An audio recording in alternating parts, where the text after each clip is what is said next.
Hey, good morning, everyone. Happy Friday morning to you. Welcome back to Morning Musings. My name is Don K. Preston. I'm the founder of Preterist Research Institute of Ardmore, Oklahoma.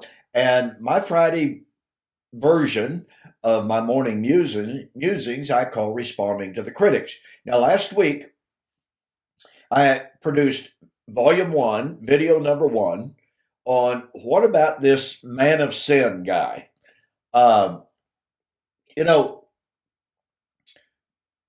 a couple of weeks ago, September 20th, in the month of September, we were absolutely assured that the rapture, that the rapture was going to be September 23rd, 24th. Well, as many of you know, when that obviously did not happen, much of those same prognosticators reworked their calendar, reworked their calculations, and said, oh, you know what? It wasn't September 23rd or 24th. It was supposed to be October the 7th. Wait a minute. This is October the 8th when I'm filming this. Uh-oh. It failed again, didn't it? Nonetheless, and by the way, I'm real sure that the people who were making their videos saying, no, not September 23rd, 24th, October the 7th, I'm sure that they're already producing some videos. Here's why it didn't happen. But it won't happen, as I've explained carefully. But you see, in order for them to say that the rapture was supposed to be September 23rd, 24th, or October the 7th, they absolutely had to believe that this man of sin figure, mentioned in 2 Thessalonians chapter 2, we'll be there in a moment, had to be alive, had to be poised to take his place, because in the dispensational paradigm, what do you have? You have the rapture of the church and then the revelation of the man of sin. Now, he is not initially revealed as the enemy of God. That only comes 3.5 years later, after he ostensibly negotiates a peace settlement, a peace agreement between Israel and the Muslims to allow Israel to rebuild the temple. And we are assured, boy, over there in Jerusalem, they have the Temple Institute, they're training priests, etc., etc. Well, there is a Temple Institute. They are trying to train priests, but folks, they do not know the lineage of those men that they are training. And there's no way for them to know if they are Levites. So there's so many problems with the dispensational paradigm. Now, I'm thrilled absolutely to death to be able to share with you that as a result of my ministry and as a result of other ministries of men like Mike Sullivan, William Bell, Larry Siegel, etc., there are large numbers of people who've been caught up in the dispensational paradigm, caught up in that matrix of fear and paranoia, and they're coming to understand the truth. There never will be a future rapture. Okay. Well, what about this man of sin guy then?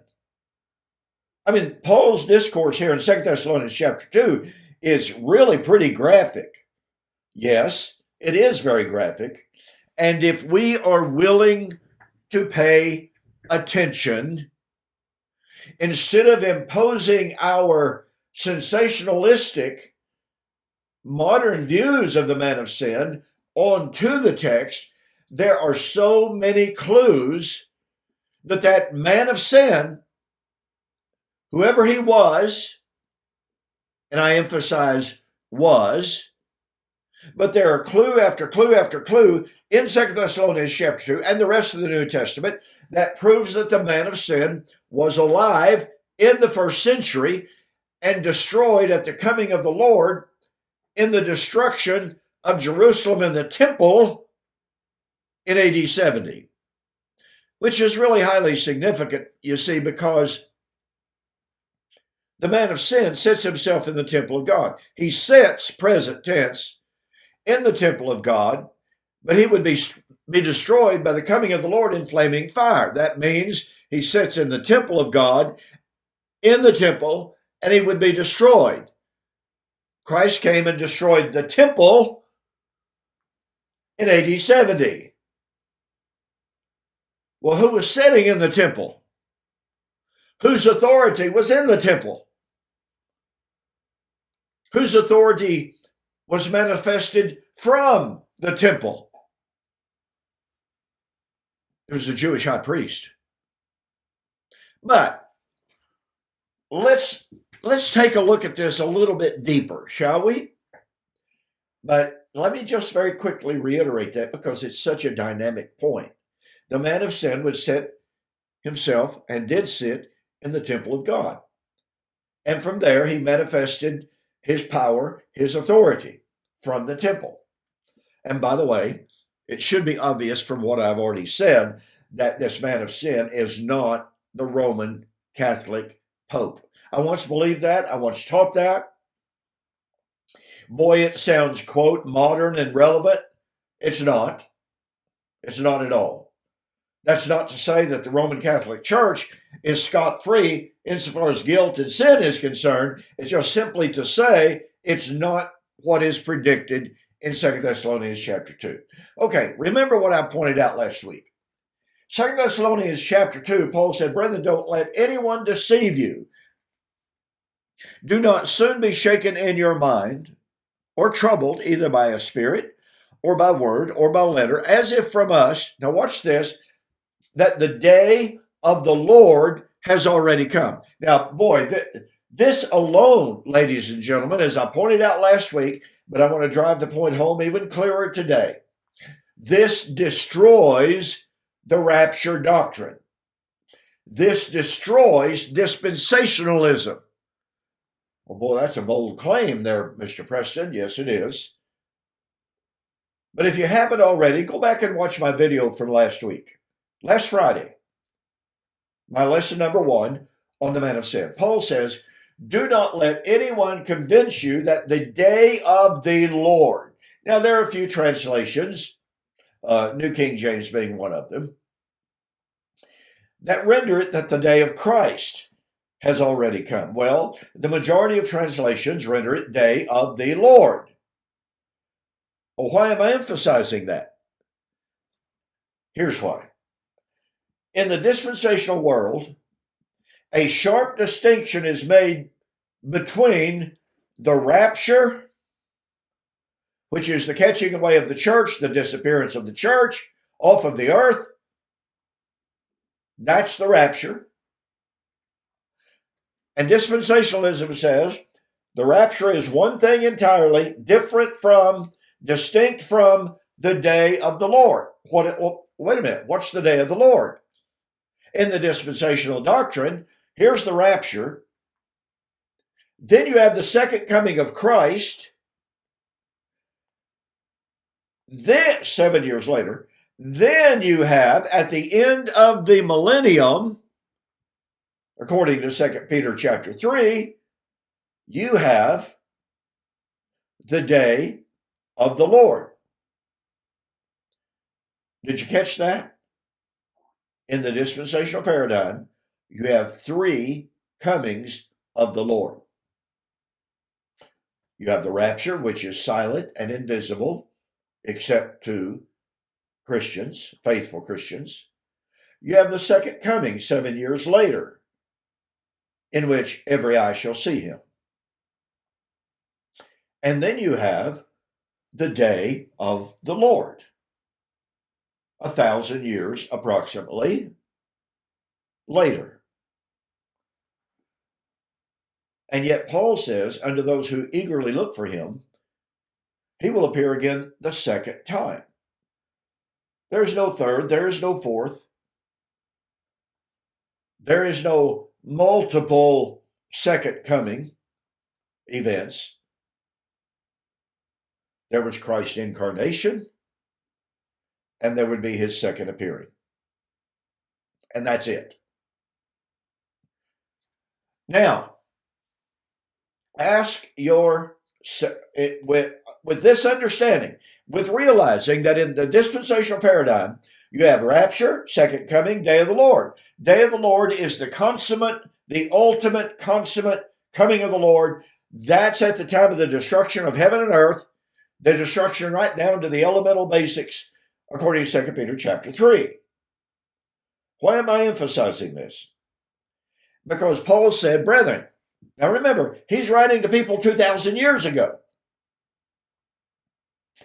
And he says, don't let anyone convince you that the day of the Lord has already happened. I will never, ever forget. I was sitting in my office one day. I was not a preterist. I was struggling with my eschatology, but I was not yet a preterist. And I was reading the King James. And it simply says, don't let anyone convince you that the day of the Lord is just at hand. Well, you see, I thought I was okay. I really did. I thought, okay, you've got a day of the Lord in the New Testament. That has to be AD 70 because I had already seen the correlation between the coming of the Lord and the judgment of a nation or a city or a people. I'd already seen that clearly.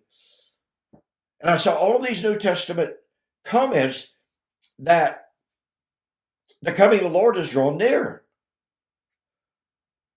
So when I looked at the King James in 2 Thessalonians chapter 2, verse 2 and 3, and Paul says, don't let anyone deceive you into believing that the day of the Lord is just at hand. I go, well, see, that's not a problem.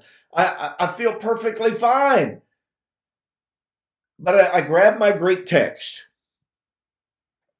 Uh-oh.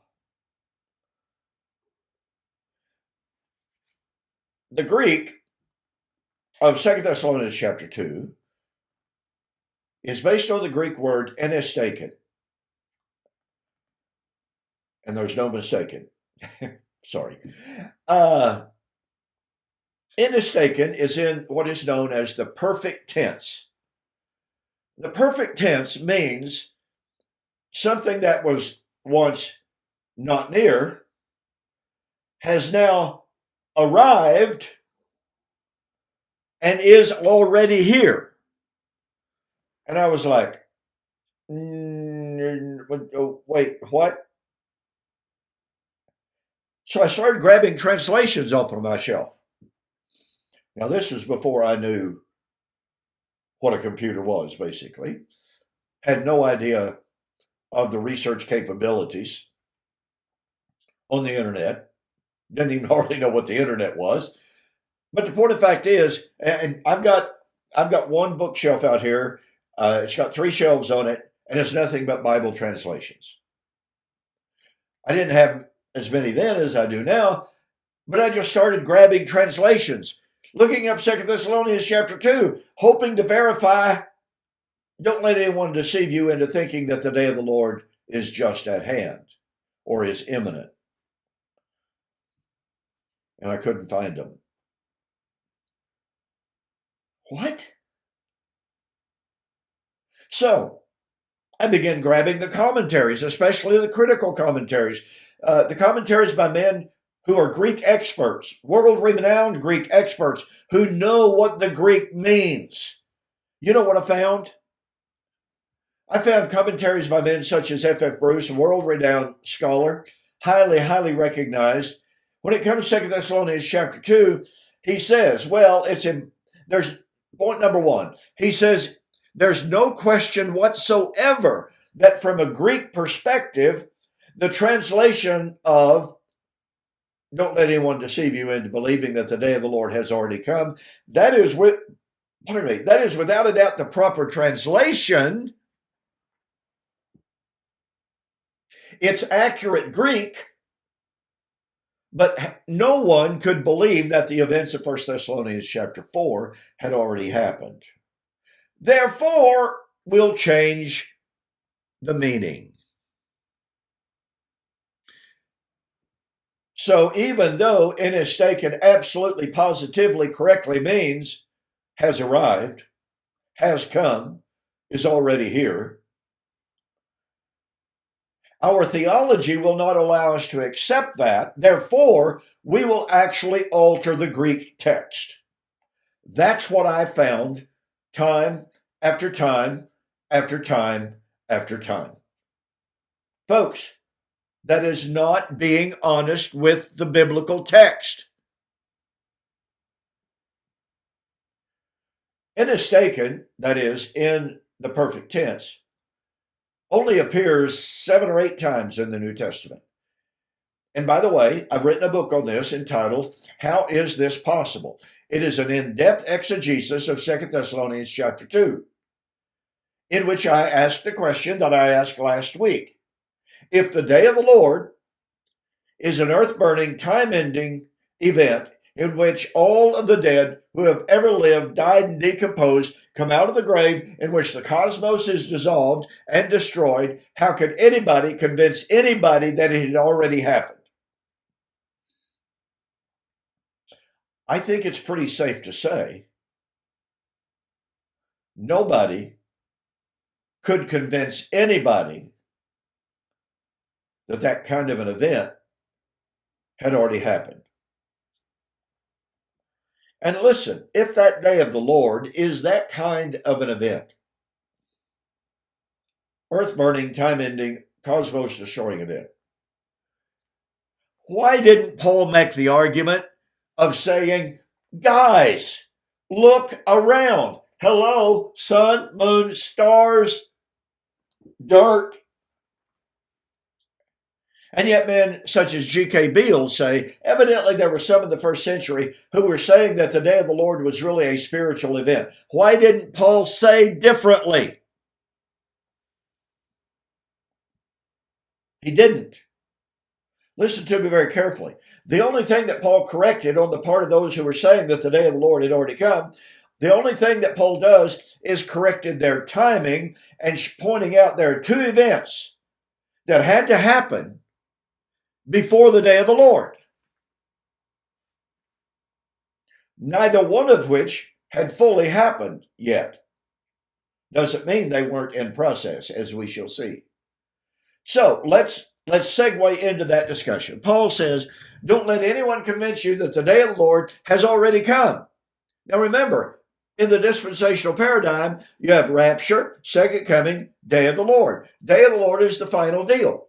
So that means if they believed that the day of the Lord had already come, they had to believe that the rapture had already come.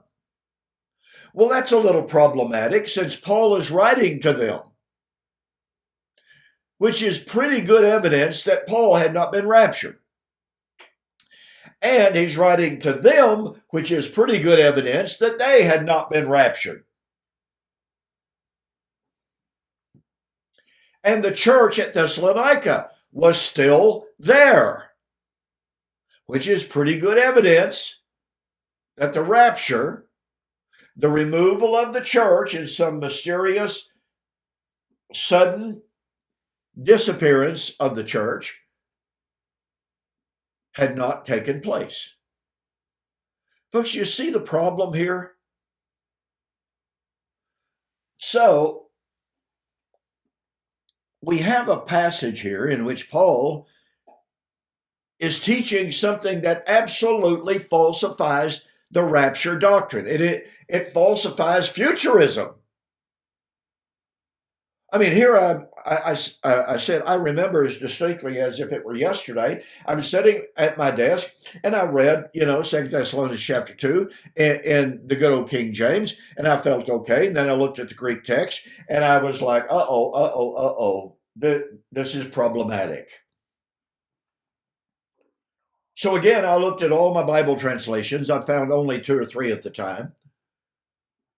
I went back to the lexicons and I confirmed "inestaken," that is to say, "inestemi" in the perfect tense, means has already come. It has arrived. So I sat there and thought to myself, how is this possible? How could they believe that the rapture, as I was thinking in dispensational terms, how could they believe that the rapture doctrine was true and that it had already happened if they were still there, if Paul was still there, if the church was still there, if Timothy and Titus and other Paul's other traveling companions were still alive on earth? How could they believe the day of the Lord had already happened and the earth was still here? Well, the dispensationalists realize this is a massive problem. So what do? They tell us, well, what Paul is actually saying here, don't let anyone deceive you by any means, for that day, that is, the day of the Lord. Grammatically, the antecedent to that day is the day of the Lord. It's unavoidable. They believe the day of the Lord had already happened, which means they believe the rapture had already happened. But let's go on. Don't let anyone deceive you by any means, for that day will not come unless the falling away, or as King James or other translations say, unless first comes the apostasy. And so the dispensationalists come up and they say, well, here's what Paul's really saying. The Greek apostasia, Greek word, apostasia, more literally, more accurately, means the rapture. So what Paul is really saying is, don't let anyone deceive you that the day of the Lord has already come, because the day of the Lord won't come until the rapture comes. It doesn't work. Why? Because it means and it demands that if that word, apostasia, referred to the catching away, the disappearance of the church, they would still have to believe it had already occurred. You can't say, oh, well, the day of the Lord happened yesterday, without demanding that the apostasy, that is to say, the rapture in the dispensational paradigm, had likewise already happened 7 years earlier. Actually, a millennia earlier. You see the problem? Do you see the power of the problem? Well, here's the problem. The Greek word apostasia never, ever, ever appears in any Greek literature, extra-biblical or biblical, to refer to a snatching away, or a carrying away. Gregory Beale, in his book, The Church, the Temple, the Church, and the Church's Mission, something like that. Really good book in lots and lots of ways. I agree with an awful lot of what he has to say, except he's a futurist. But Gregory Beale is recognized as one of the great Greek scholars in our world today. No question about it. Gregory Beale examines the claim that apostasia or apostasis, and the claim that it's the rapture, and he points out that is absolutely unbiblical, it is unhistorical, it is a violation and a perversion of the Greek. And I don't know of a single Greek scholar, I do not know of a single major, recognized, respected, reputable Greek scholar who says otherwise. Now, apostasia is from two words, apo and stasis, or standing. Apo is from, away from. Stasia is standing. So it means a departure from a standing. And it doesn't mean standing on earth. Once again, it is a doctrinal departure from the truth. Let me reiterate what Beale and other Greek scholars say, apostasis, never, ever, ever refers to people being caught away in any kind of a rapture. Thus, the dispensational paradigm has been exposed as literally inventing an unknown and fallacious definition for this Greek word apostasia. It's just not correct. And not only that, then you have the next question, which we will examine next week. You have the question of, okay, what is this apostasy? That's what it means. Is it an apostasy in Israel leading to her destruction? Or is it an end time, end of the Christian age apostasy of the church from the truth of Christ, which is Greg Beale's interpretation, by the way? This is a fascinating study, and I'm a little bit in flux because my good friend Gerald Davis says, Don, I think you ought to consider that it's an apostasy in Israel, not in the church. Well, I've been studying that. So next week, we're going to examine, is the apostasy that Paul said had to occur before the day of the Lord, was it an apostasy in Israel? Or was it an apostasy in the church? In the meantime, hey, go to my website, get yourself a copy of my book, How Is This Possible? I wish I could give you free shipping on it. Unfortunately, the shipping is more than the cost of the book. Okay? But do yourself a favor and get the book anyway. You'll be really, really glad that you did. Okay, I'm completely out of time. Thank you so much for joining me. You have a fantastic weekend. I'll see you on Monday.